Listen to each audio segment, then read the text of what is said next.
My name is Sophia Johnson, and I'm 28 years old. I was the silent one, the one who kept the structure together. I should have known better than to believe silence was a form of love. The truth came not as a confrontation, but as a ping on my phone at 11:51 p.m. Sharp, merciless, a message from my mother. We've agreed you're no longer part of the family. Don't come to any gatherings. No call, no hesitation. Just a digital exile. Seconds later, my sister Kayla, the golden child allergic to consequences, hearted the message. She liked it. Betrayal was a team sport in my family. I didn't cry. I didn't ask why. The pain was too deep for tears. The anger was too cold for argument. I just opened my laptop, pulled up every bill, every account, every payment I'd made for them, and started clicking cancel. I replied with the only words that mattered. Thanks for confirming. I'll cancel all the auto payments. By 12:03 a.m., their world started flickering in the dark. If you've ever been asked to pay for your own family's cruelty, hit that like and subscribe button, and drop a comment telling me where you're watching from. You're about to hear how I turned their banishment into my financial freedom. When the screen went dark, the silence in my apartment felt heavier than the city outside. The hum of the fridge, the faint tick of the wall clock, it all sounded like witnesses.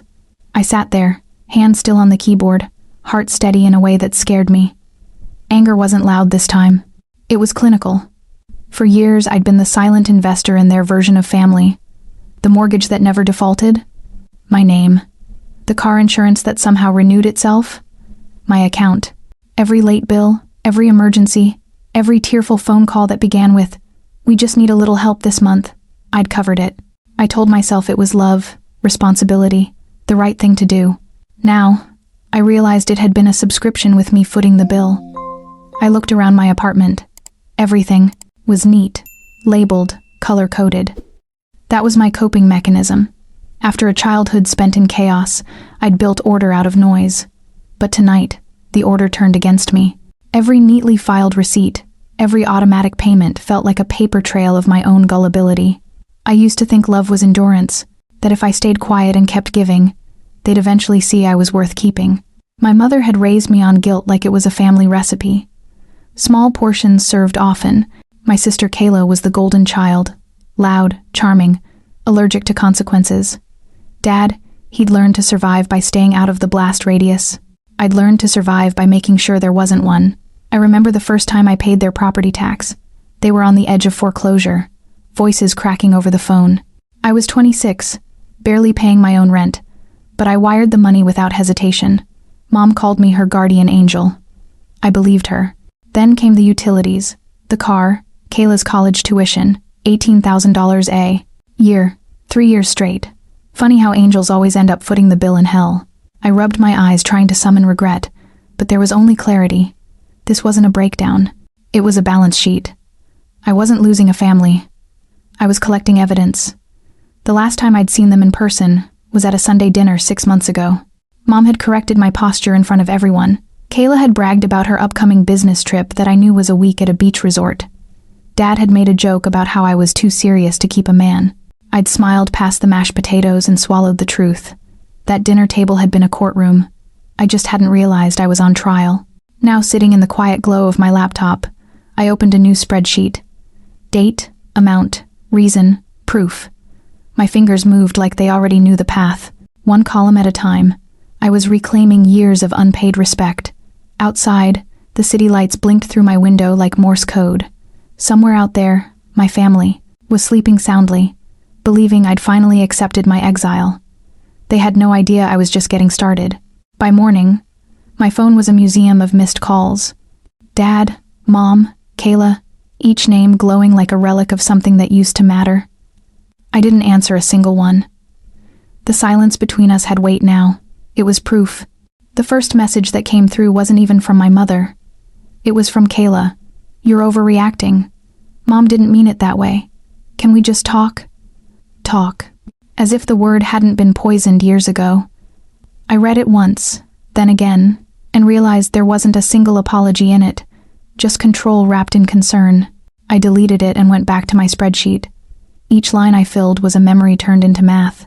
The exact day I'd covered Kayla's tuition, the overdraft fees from when Dad borrowed my card for gas the month I'd skipped my own rent to pay their property taxes. Every dollar was a story, and every story ended the same way, with me cleaning up their chaos. At 9 a.m., Mom finally sent an email. No greeting, no apology, just, "We need to talk about what you've done. You've created a mess. Call us immediately." Not a word about what she'd said the night before. No mention of the exile, just a demand to resume my role. Fixer, buffer, peacekeeper. For the first time, I saw it clearly. The family I thought I was saving had never wanted saving. They wanted a secretary. I typed back, "I'm busy reconciling accounts. You should do the same." Then hit send.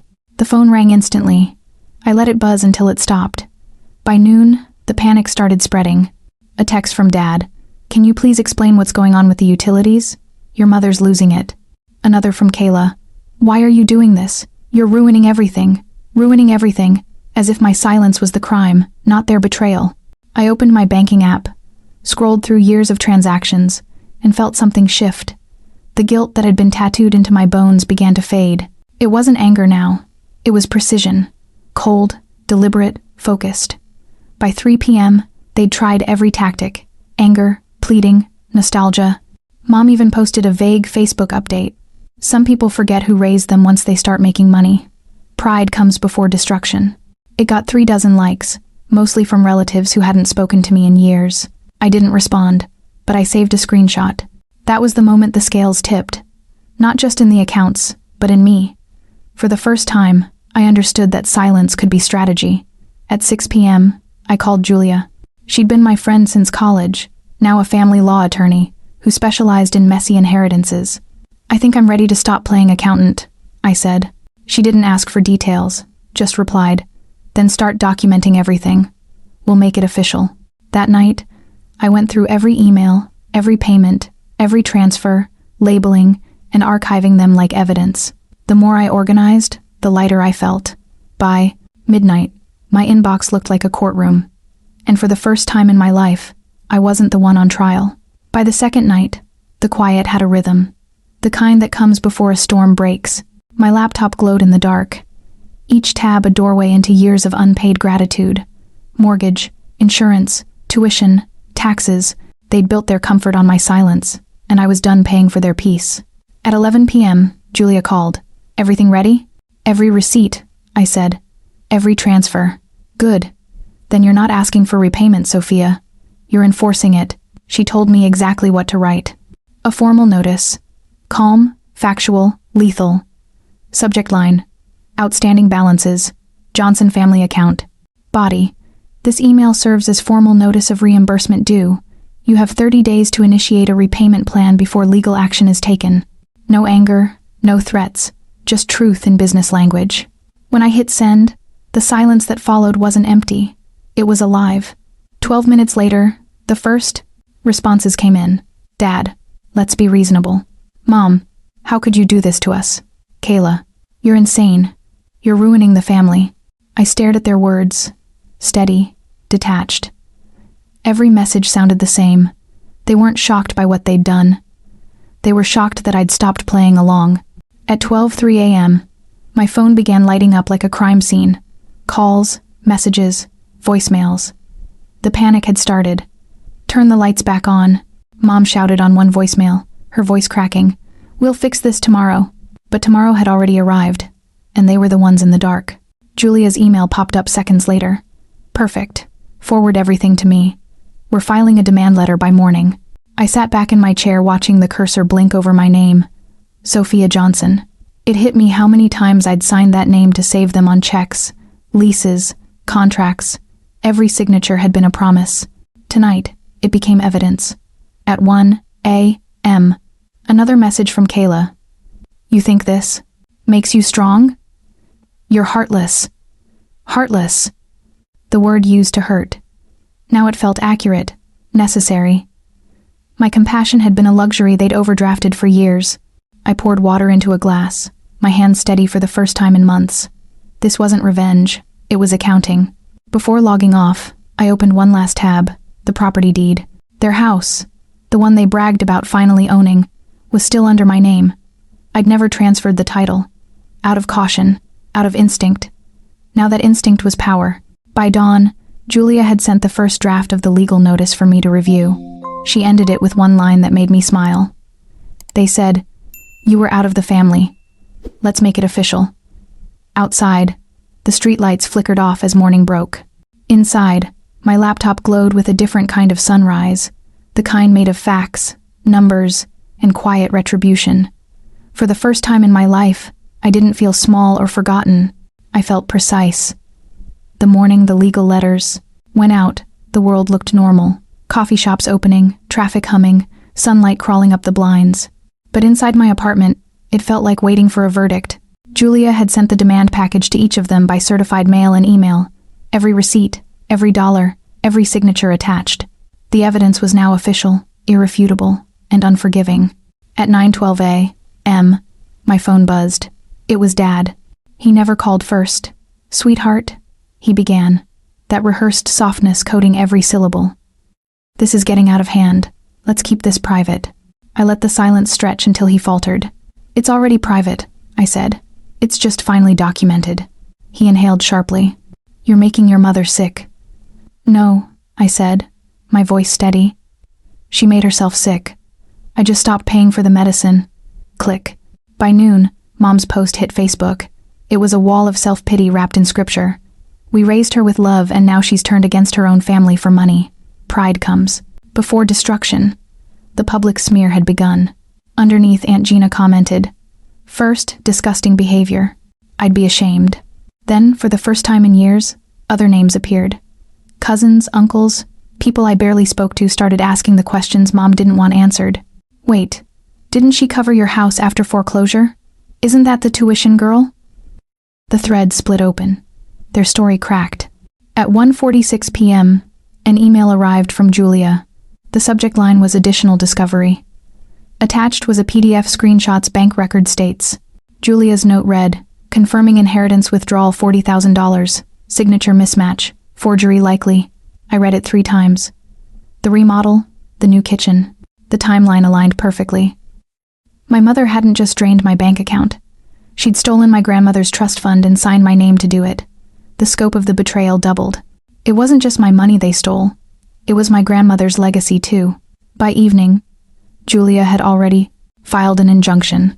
The court froze their assets before dinner. That night, my parents tried every channel.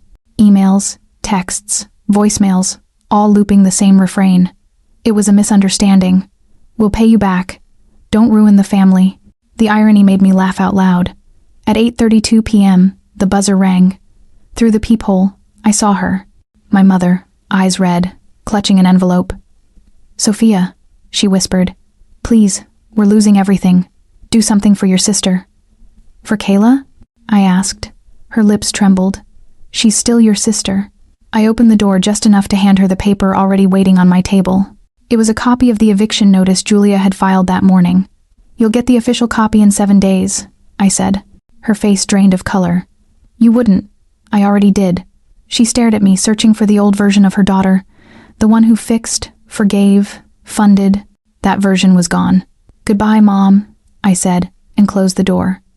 I didn't watch her leave. I just stood in the quiet, breathing in the end of an era.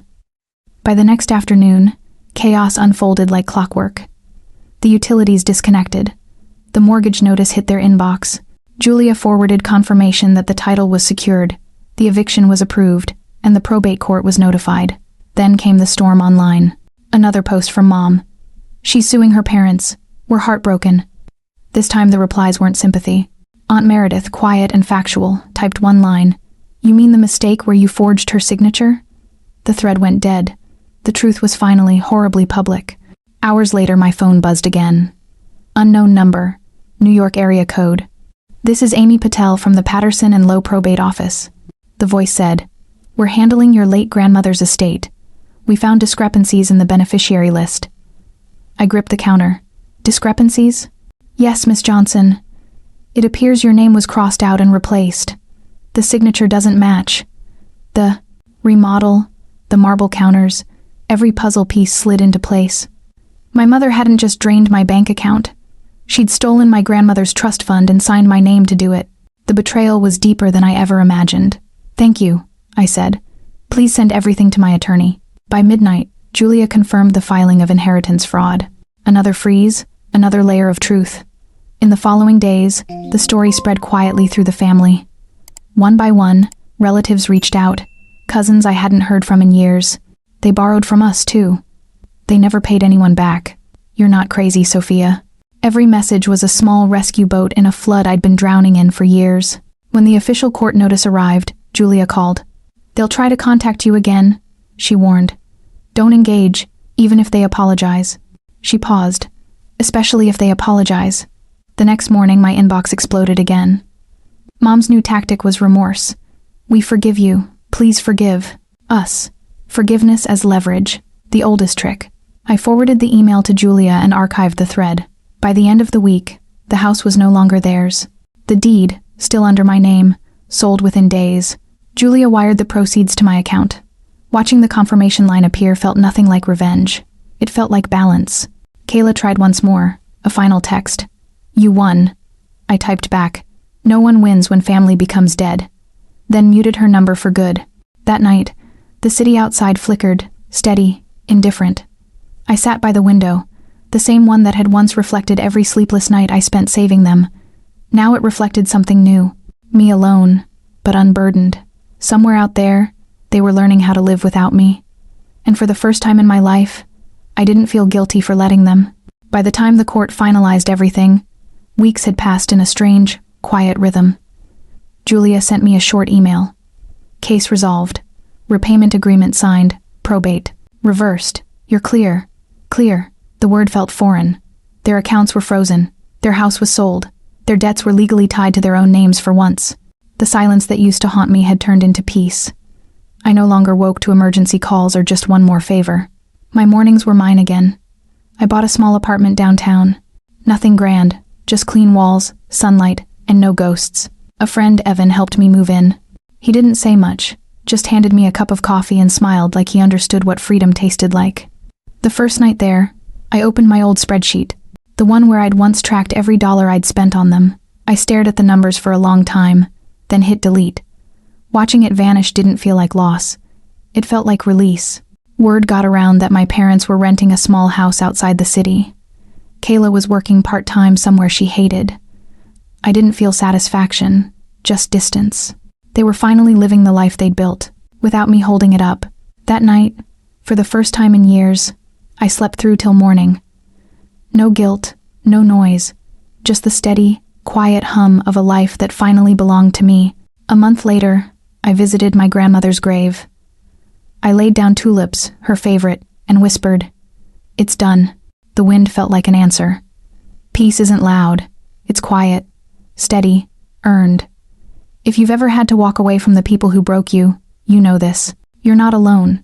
And you're not cruel for choosing peace. The family I was told I had to save was never real. The peace I chose was. The silence that followed the resolution was not a cure. It was a cessation of noise. It was a strange, quiet rhythm. My mornings were mine again. I no longer woke to emergency calls or texts demanding just one more favor, but the ghosts of their entitlement still haunted the edges of my new life. Sometimes when I was balancing my own small budget, I'd hear Mom's voice screeching, "You've created a mess," or Kayla's pathetic accusation, "You're ruining everything." I had to actively fight those echoes. I bought a small apartment downtown. Nothing grand, just clean walls, sunlight, and no ghosts. I kept the eviction notice in my files, not as a threat to them anymore, but as a reminder of the daughter I used to be, the one who fixed, forgave, and funded. That version was gone forever. The court had frozen their accounts. The house was sold. Their debts were legally tied to their own names for once. The financial noose they had slipped around my neck was gone. I knew, vaguely, that they were learning how to live without me. And for the first time in my life, I didn't feel guilty for letting them. I had become the person who was precise. Precise with my money, precise with my time, and precise with my boundaries. My compassion had been a luxury they'd overdrafted for years. Now, it was reserved only for myself. The word clear felt foreign, but I was learning to embrace it. The silence, that used to haunt me, had turned into peace.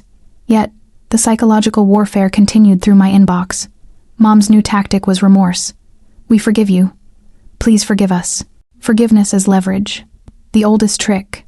She wanted to absolve herself of the theft and the forgery by forgiving my entirely justified retaliation. Julia, my attorney, was my shield.